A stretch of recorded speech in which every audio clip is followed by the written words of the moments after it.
لانه باقي ما خداش، لانه فقط مشروع في إصدار التحملات، ليس مشروع، ماشي في إصدار التحملات نهائي.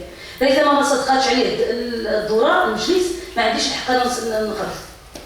فيما يتعلق بالتكلفه الاجماليه، احنا بلديه القسيمه لم تمثل المشروع، احنا فقط فيما يتعلق بالشق القانوني، احنا دراسات الشق التقني، دراسات فقط والمتابعه. اما فيما يتعلق بالتفاصيل الماليه بشحال باش تكلف المشروع، هذيك وكاله التنميه الاجتماعيه اللابيداريه هي اللي تنميه اقاليم الشمال هي اللي نفذت المشروع.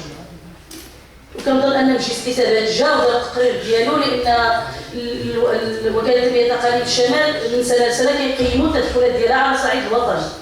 فيما يتعلق بالضجه وفيما يتعلق بهذه المساله، احنا ما كنستغربوش هذه المساله هذه، لانه كنهضروا على سوق، كنهضروا على واحد السوق، واحد المرفق اللي هو واحد الحجم كبير، والطريقه اللي يهضر عليها السي كريم في المنهجيه ديالنا، التداول ديالنا مع المساله ديال المستفيدين. حتى حنا الاخوان والاخوات حريصون على ان المصداقيه ديالنا ما تمشيش، لان هذه المساله حساسه. حنا فقط كنهضروا على ذوي الحقوق. اذا تبين واحد في ديك اللائحه، واحد ماشي من ذوي الحقوق، يتم طرده، نقصي ولو منحت له الشهاده الاداريه. هنا نقول لك دابا نشرح لكم الكلام ديال الوكيل المداخل، وغادي نحمل المسؤوليه ديالو على الهضره اللي قال.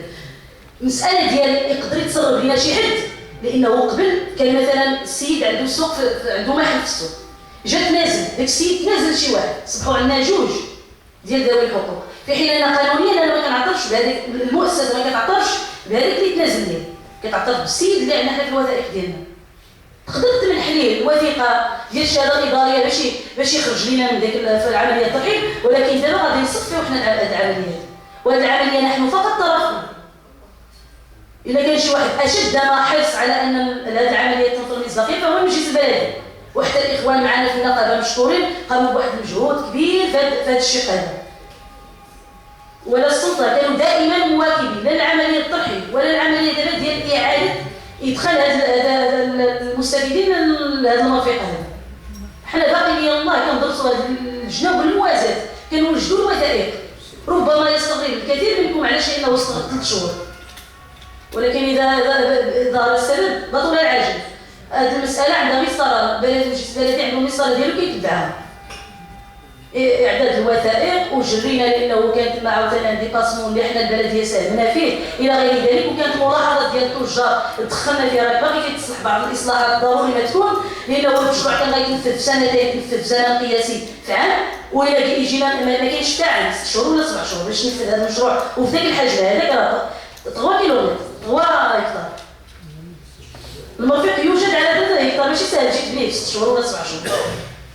وبالموازاه كنخدموا في الشق الاداري، وكنتحدى شي واحد اللي غيقول لك انه حنا كاين شي عضو اللي صغر شي واحد ولا دخل شي واحد.